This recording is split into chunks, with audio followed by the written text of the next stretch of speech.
Hello, and welcome to Making Sense of It. This is our gift to you from the Glasser Institute of Choice Theory, in that each week we have a staff member to tell us about one of Dr. Glasser's concepts and how they use it in their life and the tremendous results that it brings. And today we have a super special person here, and that is Carleen Glasser, who is Dr. Glasser's widow. And Ms. Glasser, thank you so very, very much for coming and being a part of this making sense of it. Oh, And it's I my understand you're going to be talking and telling us about love. yes, I am. Okay, well, I'm just going to turn it over to you and let you talk, okay?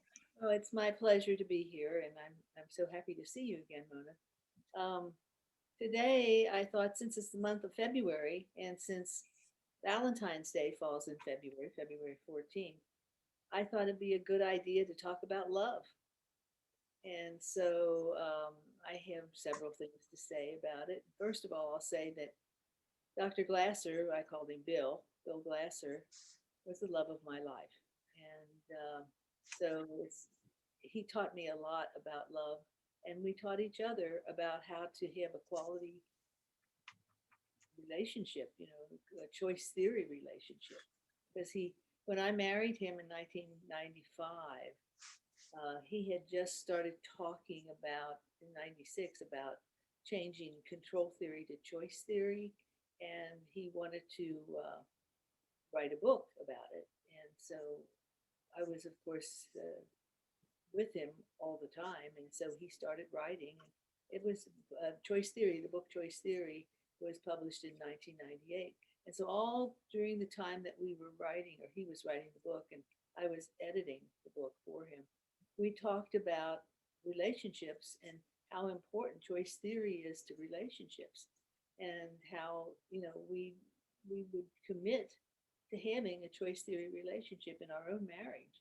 And it made all the difference because we just decided that we weren't going to use any of what he calls the seven deadly habits that kill relationships, and you know criticizing, blaming, complaining, nagging, threatening, punishing, rewarding to control, all of those seven deadly habits.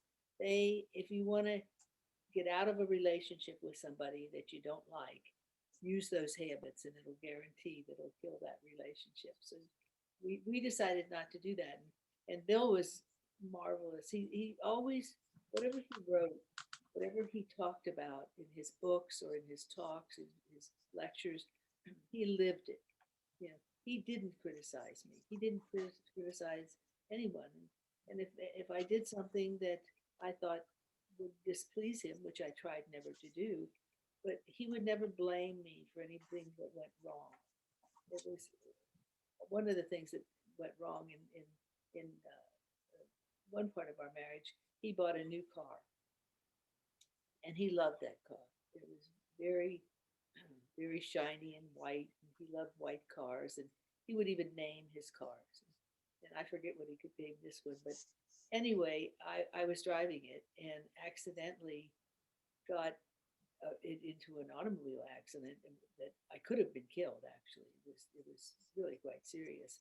I pulled out onto the Pacific Coast Highway from a friend of ours' driveway. He lived on the coast, and there was a car coming down the hill to the left, and I was pulling over to the opposite lane to try to make a left turn, and the car came so quickly I didn't see it, and before I could get out of the way completely, it ran into the back end of the car, my car, this back side behind the driver's seat, and our seatbelts deployed, and it spun the car around, and push came to shove, it was total. The car was completely total.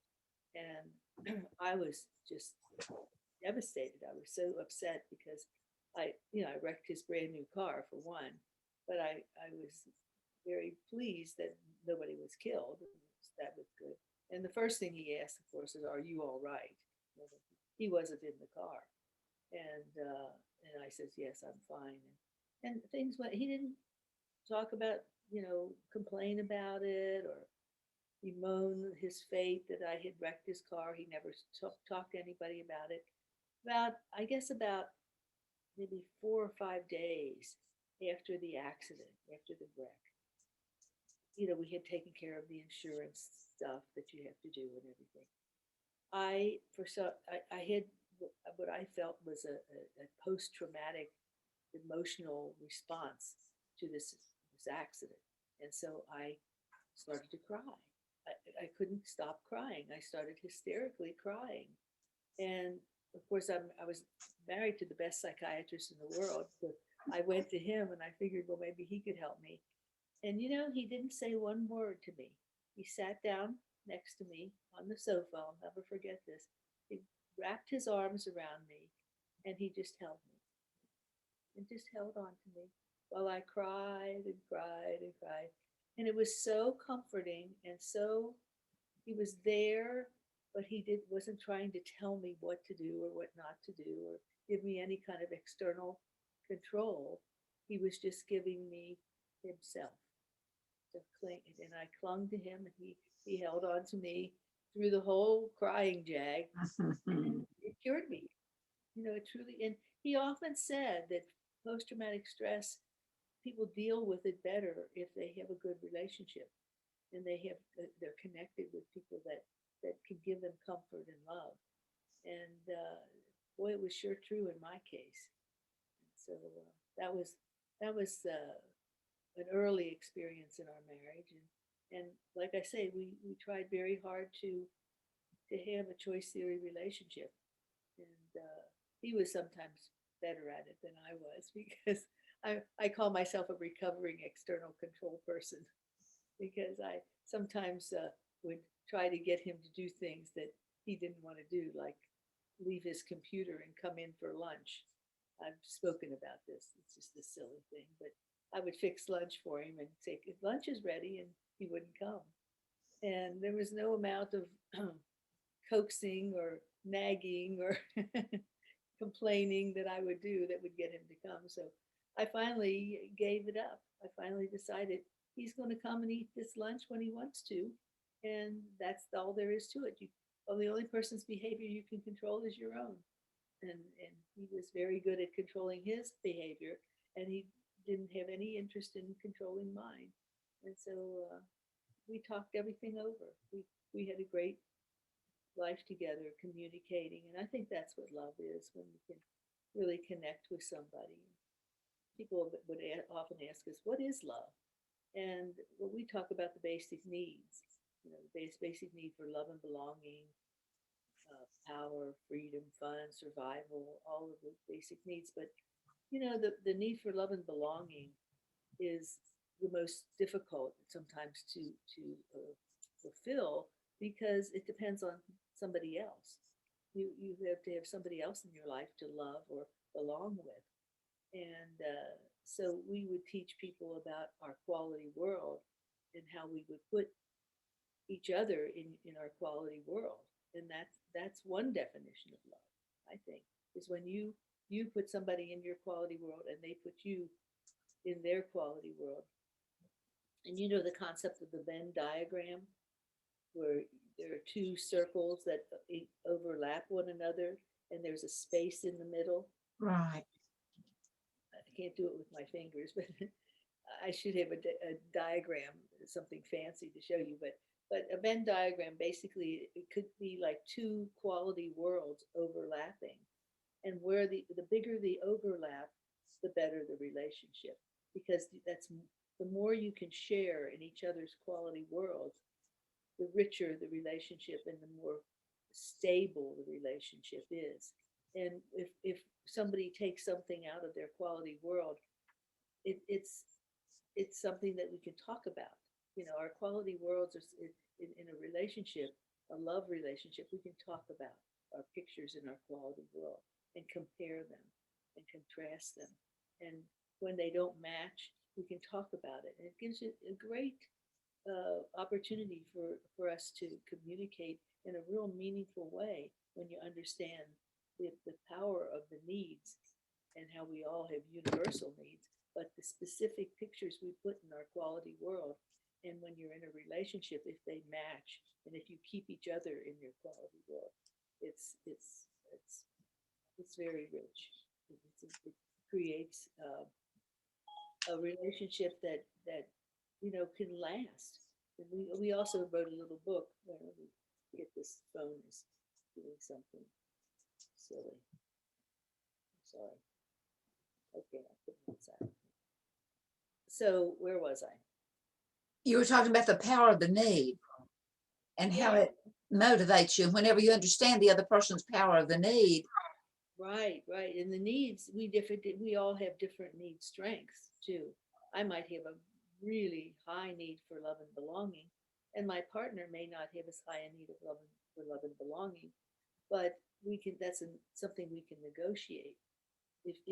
If my partner would know that what I need and how intense that need is, as Bill did, he understood that I had a need for connection, a need for belonging, a need for love. That's when I had the automobile accident and went into the crying uncontrollably, that he gave me exactly what I needed. I didn't need a lecture. I didn't need counseling. I didn't need somebody to talk about it with me. I had that all processed in my own brain. But all I needed was him to hold on to me, and so that I didn't feel so alone in my distress. And so, and when I remember when Bill got very sick and had to have quadruple bypass surgery 4 years before he died, and that was a very stressful time for both of us. But we clung to one another, and I was there every day in the hospital with him, and I just spent the entire day with him, and I wouldn't leave his side. And when he came home, we tried to keep our closeness, and the closeness, I think, contributed to his being able to deal with such a serious operation. But anyway, moving on from that, I was talking about the feeling of love that we have for one another and how we put each other in our quality world. And we also talked about in a book that we wrote called "What Is This Thing Called Love?" We came to the conclusion love is commitment, it's not infatuation. Because infatuation, that feeling you feel when your heart flutters and you get all jibberly, flibberty gibbet, or whatever the word is, that when people first come together and you're just sort of starstruck with one another and you've got twinkles in your eyes. And that usually lasts about 2 years. It's kind of like the placebo effect. It lasts 2 years, and then if it's not real love, it's over. And people often ask, well, how do I know whether it's really in love or just infatuated? If you stick it out, you'll know in 2 years. But there are little signs along the way that you can determine whether you're compatible or not. And the compatibility factor comes with the strength of the needs.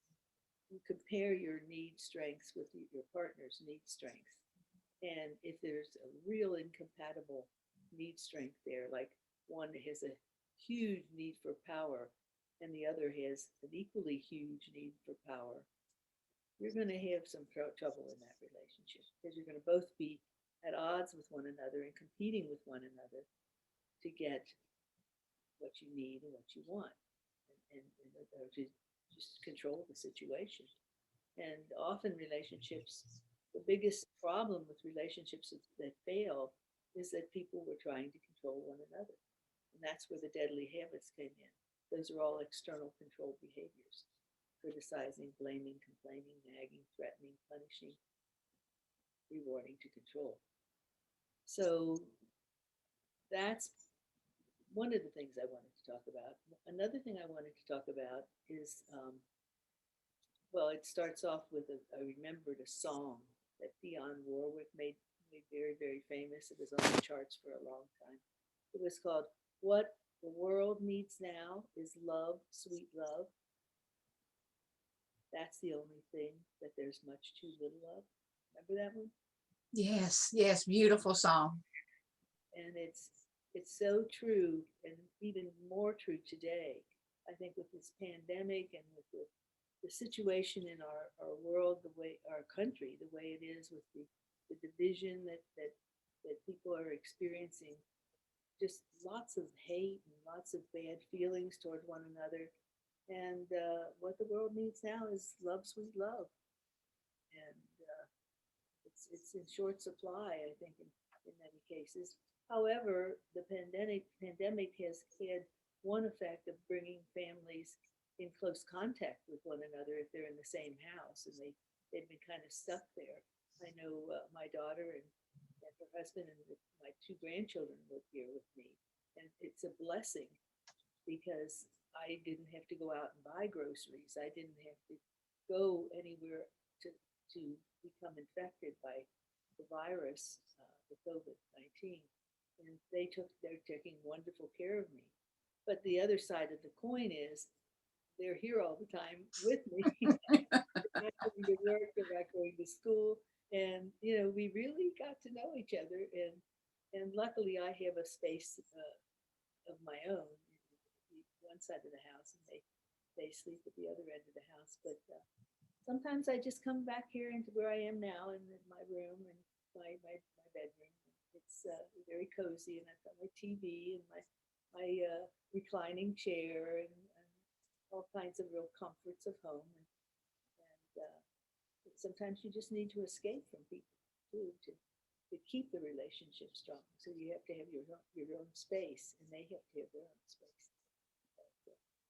And my grandchildren go to a wonderful school.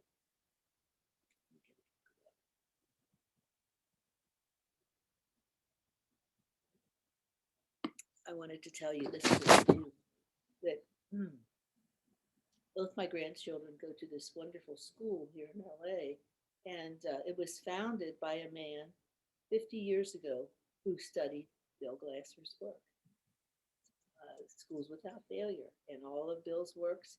He listened to lectures. He told me this, and they at this wonderful school they have a really neat program for grandparents. All the grandparents of children who go to that school have been invited to join what's called a Memoirs Club. And the Memoirs Club, we come together once a month, bringing with us a story that we've written or some creative writing piece that we've written that we can share with the teachers to use with the children in the classroom, but we read them to each other out loud. And we tell stories from our past when we were children and what it was like at Valentine's Day, what the holidays were like when we were children. And we share stories with one another. And some of these grandparents with a Zoom meeting, they come from Australia. We have some from Great Britain. We have people all over the world whose grandchildren actually go to this school because their parents live in Los Angeles. And so I've met so many people that way and had so much fun. I've been in the group for now about 3 years, and so we've gotten to know each other. And last month we had someone come in who was a teacher at the school who's also a poet, and he gave us a little workshop on poetry and writing poetry, and encouraged us to write poetry. And so after hearing at the inauguration the youth poet laureate,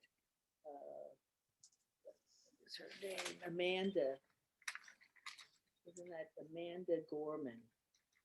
She just really impressed me. And that was in November, and we had the meeting with, no, it was in January, I'm sorry. And we had the meeting about poetry, and so I got all inspired and decided that I'd write a poem for February meeting, which our February meeting is next Friday. And I wrote this poem for the meeting, and it's called The Choices We Make. Would you like to hear it? I would love to hear it, Ms. Glasser. Let me take a sip. Okay. When you're not used to talking a long period of time, which I don't talk very much all day. Well, you're doing a wonderful job. I'm mesmerized here. I've been teaching this stuff for 30 years, so, or more than 30 years actually.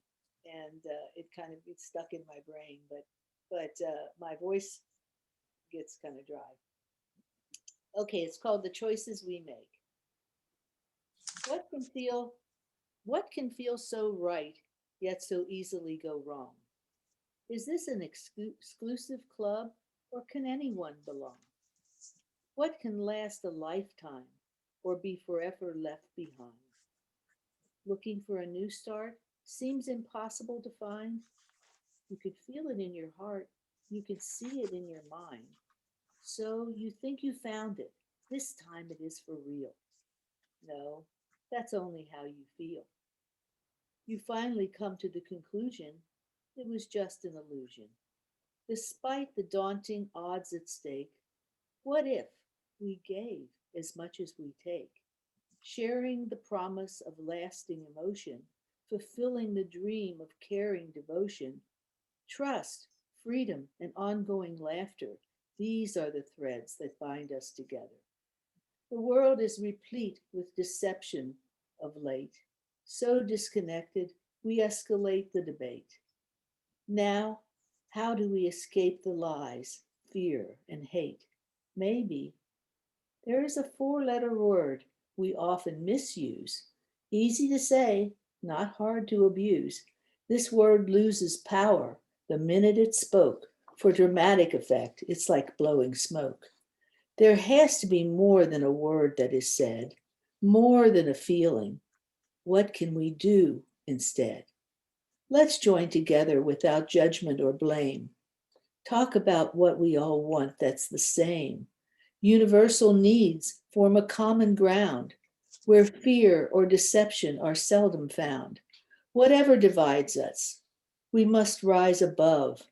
What on earth can unite us if it isn't love?